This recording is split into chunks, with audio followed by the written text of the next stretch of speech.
Hey everyone, welcome to Logan's Mosh Pit. Glad to have you here. Do me a favor and please subscribe if you haven't already. Thanks a lot for tuning in to another episode of Rock and Read.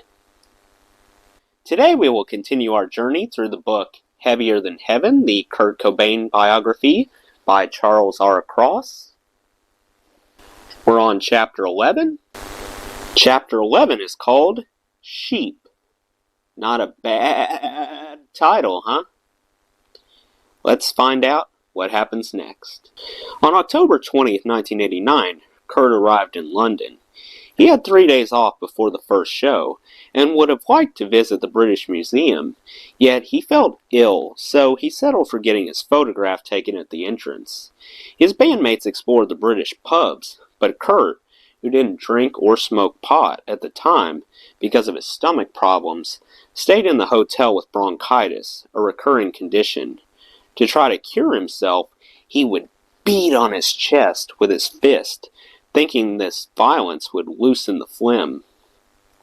The band was touring Europe with Tad, another sub-pop band, who were fronted by Tad Doyle, a 300-pound former butcher from Idaho. Since the two bands shared a deep and heavy sound, and because of Tad's almost freakish obesity, a clever UK promoter advertised one gig as Heavier Than Heaven. The play on words became the official title of the tour, used on posters and in newspaper adverts. It was an apt summation of the sonic assaults both bands created. If the sheer volume did not subdue you, the dark themes of songs like Nirvana's Downer and Tad's Cyanide Bath surely would. They had planned to co-headline, switching off as openers in a show of brotherhood. Kurt had expected fame and fortune in Europe. What he found instead was a low-budget tour that called for the band to play 37 shows in 42 days in 9 different nations, a routing that was only possible if they drove all night. Their vehicle, rented by Sub Pop, was a shrunken 10-seat Fiat van, which had to carry their equipment, tour merchandise, 3 members of Nirvana, 4 members of Tad, and 2 crew members. Considering Tad's girth, Chris' height, and the fact that Tad's drummer insisted on standing up in the van, the daily loading could take an hour and resembled something out of a Marx Brothers routine, and prior to departing due to many gastrointestinal problems, Tad Doyle had to go through an almost ritualistic daily vomiting. This last malady was so regular, it could have been written into the tour schedule. 10 a.m., load the van. 10:10, Tad vomits. Kurt was bewitched by Tad's internal workings. He was suffering his own stomach pains, but he vomited only bile or blood. Tad's vomit, Kurt would declare, resembled a work of art.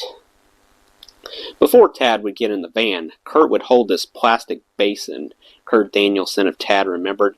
He would stand there patiently, holding this plastic tub with a delightful glitter in his eyes. He'd look up at Tad expectantly, and finally, Tad would puke, and it would just come out in a glorious, colorful flow, and Kurt would catch it all. No one else got to hold the tub. It was Kurt's job, and it was his delight. Tad also frequently had bathroom emergencies, which meant trips to the side of the road, much to the amazement of the English drivers who passed a 300-pound man relieving himself in the median strip. In some ways, Tad's gastrointestinal system became Kurt's muse that fall. He wrote the song Imodium about Doyle's diarrhea medication. Adolescent antics were the only diversions to a schedule that was numbing and demoralizing. We went to Paris, but didn't have time to see the Eiffel Tower, recalled Chad. The schedule, Kurt asserted, seemed designed to physically and psychologically break them. The hectic pace began to affect their shows. Sometimes they played exceptionally well, as in Norwich, where a rabid crowd called them back for encores, and sometimes it all fell apart, as in Berlin, where Kurt smashed his guitar 6 songs into the set. They were either phenomenal or kind of atrocious, recalled road manager Alex MacLeod. But even when they were atrocious, there was an energy about them. Most of the crowd were enthusiastic and familiar with their songs, and many shows were sold out, a first for Nirvana. But since the venues were small, neither band made much money. They did get a lot of press, and that, along with extensive airplay from influential DJ John Peel, propelled Bleach into the top 10 of the UK independent label charts. While in Berlin, Nirvana got their first magazine cover back in Seattle on the Rocket. Kurt told writer Nils Bernstein his current influences were cutie bands like Shonen Knife, the Pixies, and the Vaselines, his latest and greatest crush. He also addressed what he described as the prejudice he felt Seattle hipsters had against Nirvana. I feel like we've been tagged as illiterate cousin kids that have no idea what is going on at all. That's completely untrue. Though he was finally playing to adoring audiences, a terrible melancholy overtook Kurt. On the occasions when they could afford a hotel, he would frequently room with Kurt Danielson, and the two would stay up all night in the darkness of their room, staring at the ceiling and talking about what led them to the hell of a Fiat van. Kurt told fantastic stories of his early life, of the fat man of the Aberdeen jail, and of a strange religion Dylan Carlson had created, mixing Scientology and Satanism. But the most outlandish stories he told were of his own family. Tales of Don and Wendy, of guns in the river, of his high school buddies hitting on his mother. During one restless night, Kurt confessed he wished he were home. "I've wanted to go home since the first week of this tour," he said, lying on his hotel bed. I could go to my mom's right now if I wanted to. She'd let me. She'd wire me the money." His voice cracked as if he were telling an elaborate lie. "She'd have me, you know." A few days later in Rome, Kurt broke down on stage. Tad had played first and fired up the crowds with chants of the Pope, always popular with punk rockers in Italy. By the time Nirvana came on, the sold-out audience was riled up. But problems with the sound system infuriated Kurt, and after playing 40 minutes, he climbed a 30-foot stack of speakers, and no one in the room, not even Chris, Chad, or Poneman and Pavitt, who had come over to the gig, knew what to make of this. Nor did Kurt, who suddenly found himself with an audience shouting, "Jump!" in broken English. He was still strumming his guitar, the rest of the band having stopped to watch, and seemed unsure of what to do next. He would have broken his neck if he would have jumped, and at some point he realized that, observed Danielson. Kurt eventually climbed down, but his freak-out wasn't over. Backstage, the promoter complained that a microphone had been broken. Road manager McLeod was disputing this and demonstrating the microphone worked fine. They could ill afford to replace it. Kurt grabbed the microphone, twirled it around like Roger Daltrey, and smashed it to the floor. "There, now it's broken," he exclaimed as he walked away. He recovered enough to play another 5 shows in Europe, and the tour ended in London for another lame fest. Kurt pulled out all the stops for this last date, jumping up and down on stage until his knees were bloodied. But psychologically, the tour was over for Kurt after Rome. He didn't have another guitar player to fire, so this time he eventually fired his label. Pavitt and Poneman had flown into Rome. Kurt couldn't stop contrasting the conditions in the van with the jet-setting style those two traveled in. Though Nirvana would stay on Sub Pop for another year in a progressively worsening marriage, Kurt had already emotionally jettisoned his label. By the time Nirvana returned to America in early December, Chris and Shelley had announced their engagement, with a wedding set for New Year's Eve at their house in Tacoma. Kurt and Tracy attended, though the drive from Olympia to Tacoma was one of the worst 30 minutes of their relationship. Tracy couldn't witness Shelley's marriage without broaching the subject of commitment with Kurt, even while she knew it was a topic designed to pain her. During the European tour, Chris had phoned Shelley frequently. All Tracy got from Kurt was an occasional postcard, though one of those said, "I love you," 20 times. But on the drive to Tacoma, The only way he'd address marriage was to joke about her marrying someone else. "I'd still like to have sex with you, because I really like it," he told her, thinking he was giving her a compliment. At the wedding, Kurt spent most of the evening on the roof by himself, uncharacteristically drunk, welcoming in the new year. That Christmas, Kurt and Tracy had celebrated almost 3 years of togetherness. Though he was hard-pressed to afford it, he had given her The Art of Rock, a $100 coffee table book, as a present. Outwardly, they looked like a tight couple, but something had shifted within Kurt, and both he and Tracy knew it. When he'd returned from tours, he took longer to warm up to her, and the contrast between their away time and together time was testing her patience. She felt she was losing him to the rest of the world. And in a way, she was. As things continued to improve for Nirvana, the band increasingly provided him with the self-esteem and financial support that previously had come from her. By the beginning of 1990, Kurt had band-related business that needed to be done every day, and Tracy knew not to test where she ranked in comparison. But in truth, she was also moving away from him. She was a level-headed girl, and Kurt just kept getting weirder and weirder. She wondered where it might all end. That February, he wrote an entry in his journal, half fantasy and half reality, that would have concerned any lover. "I am a male, age 23, and I'm lactating. My breasts have never been so sore, not even after receiving titty twisters from bully schoolmates. I haven't masturbated in months because I've lost my imagination. I close my eyes and I see fathers, German shepherds, TV news commentators, but no voluptuous, pouty-lipped female kittens wincing in ecstasy. I see lizards and flipper babies." This, and other entries like it, made her worry about his mental state. Kurt had never slept well, grinding his teeth at night and complaining of recurrent nightmares. Ever since he could remember, he had dreams about people trying to kill him, Tracy recalled. In the dreams, he'd be trying to fight people off with a baseball bat, or people with knives coming after him, or vampires.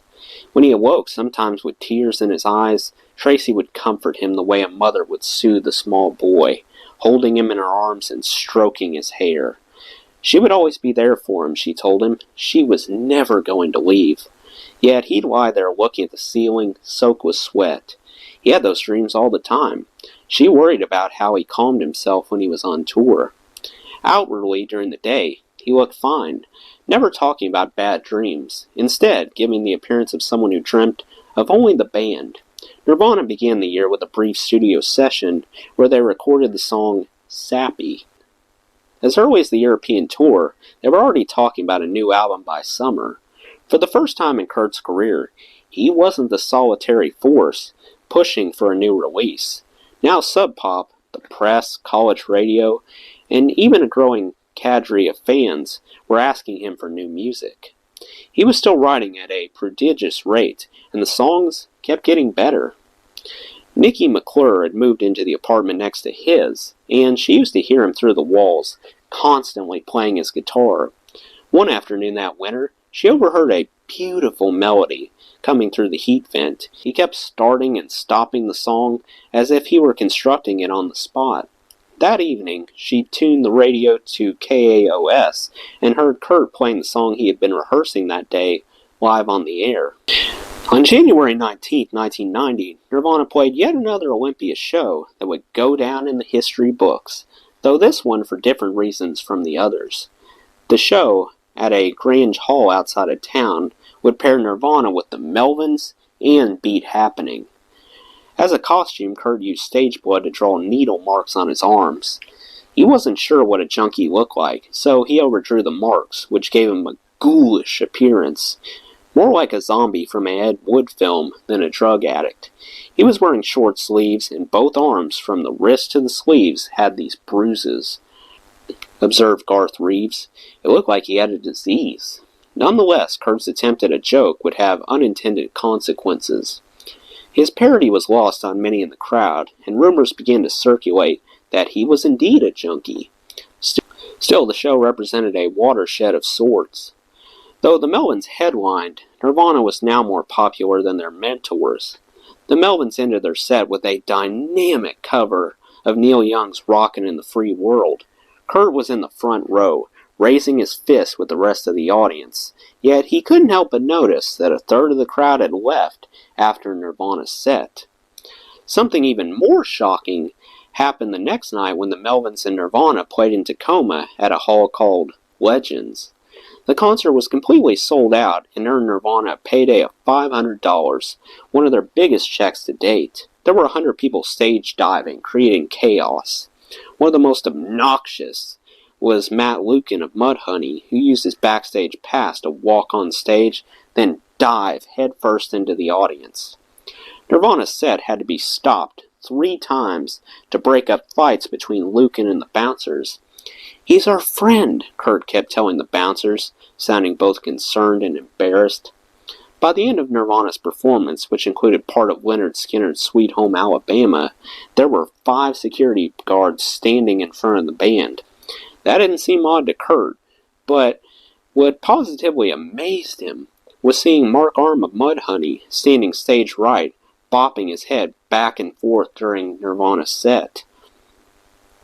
Mark Arm was certifiably the tastemaster for Seattle punk rock. While Pavitt and Poneman had craftily capitalized on grunge, Arm, with his band Mudhoney and his previous group Green River, had virtually invented the musical style, and had even come up with the term grunge, writing in a Seattle fanzine in the early 80s. Arm was bright, sarcastic, talented, notorious for his partying, and exuded the kind of confidence that made people think he was destined for stardom. In short, he was everything an insecure kid from Aberdeen imagined he could never be.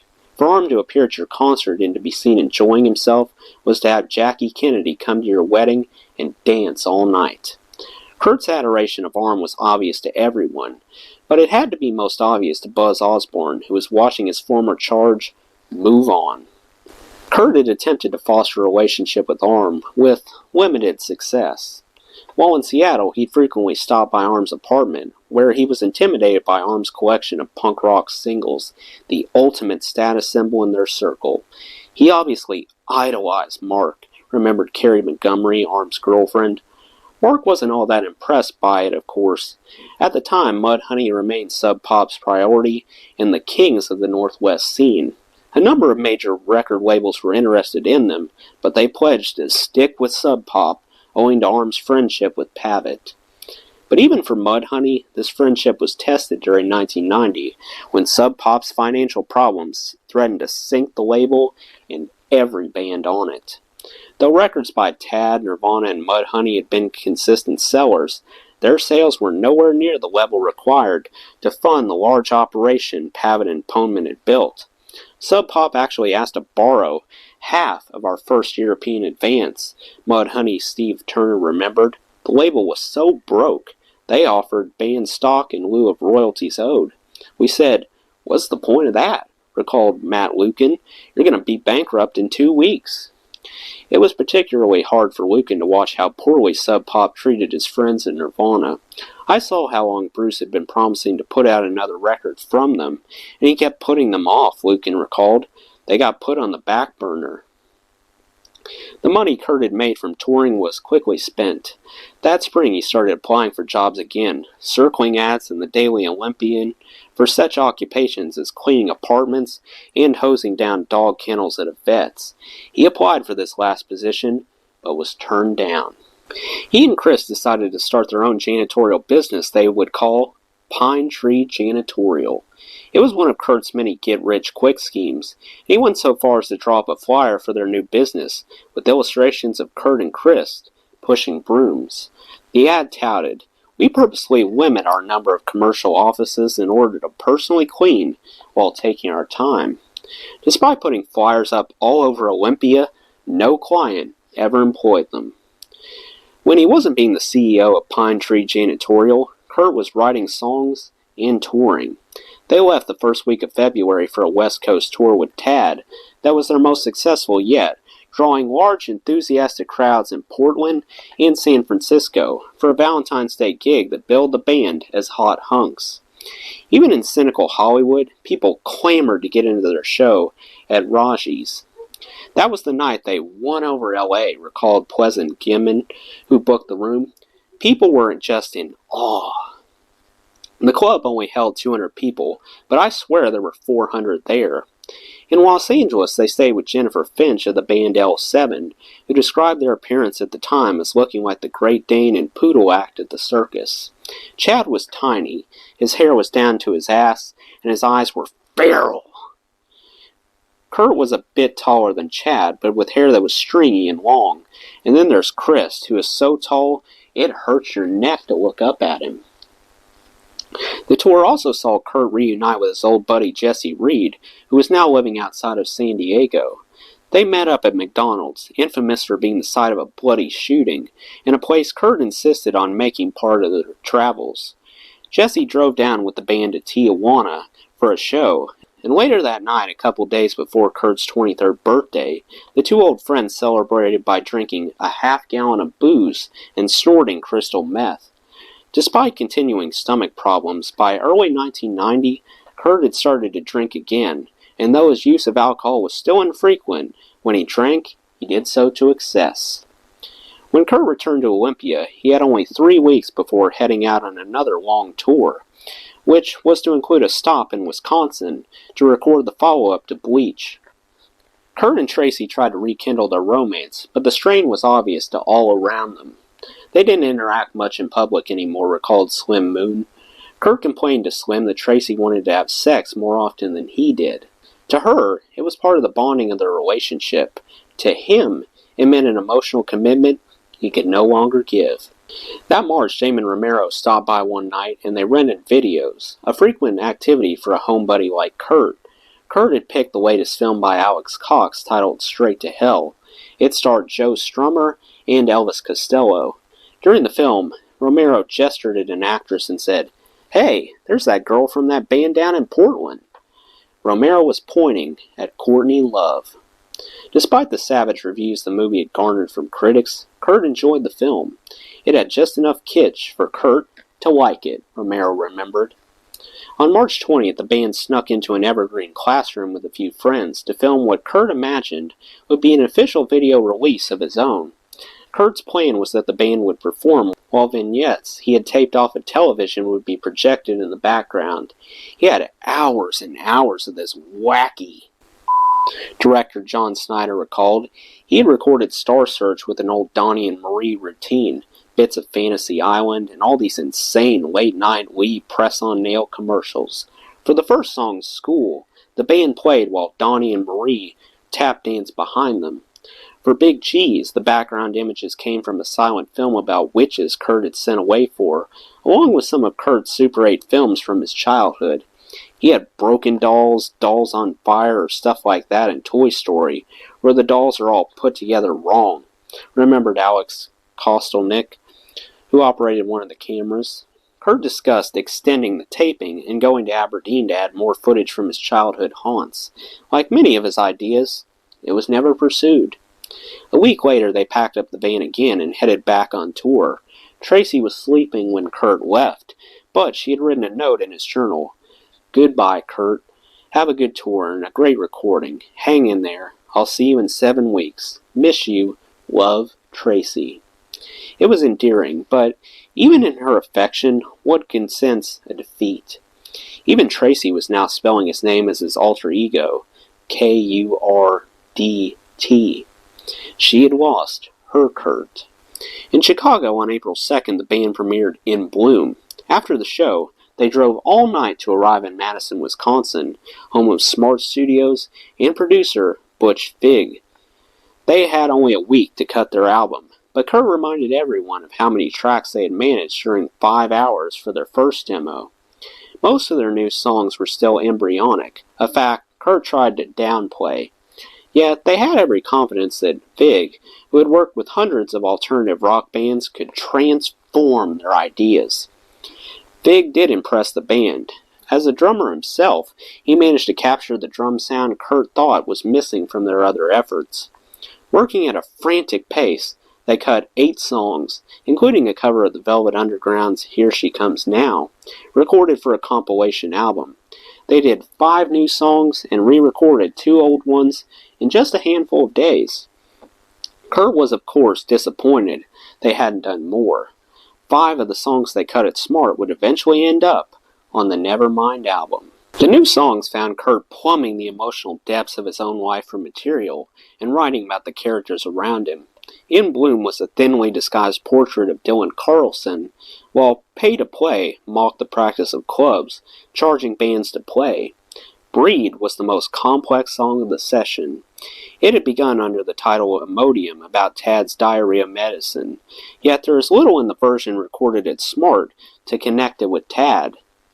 Kurt instead used the title to suggest a running on of the mouth.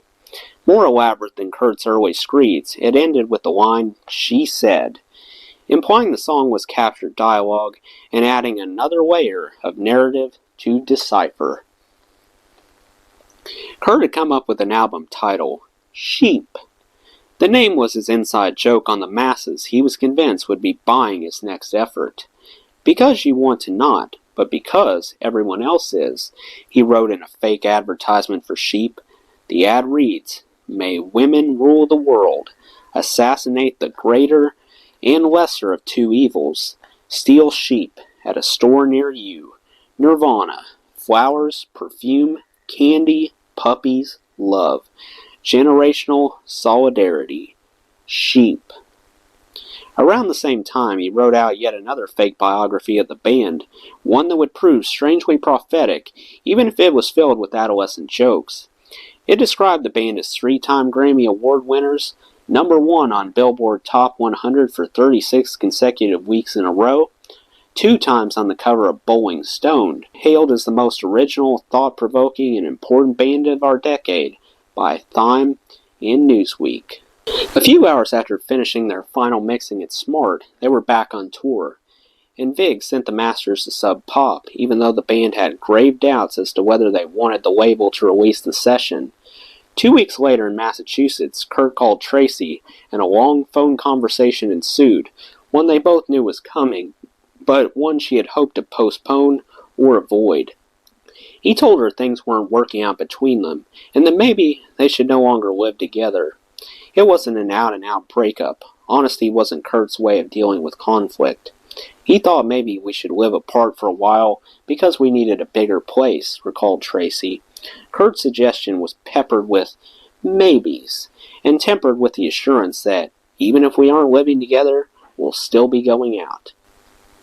But they both knew it was over.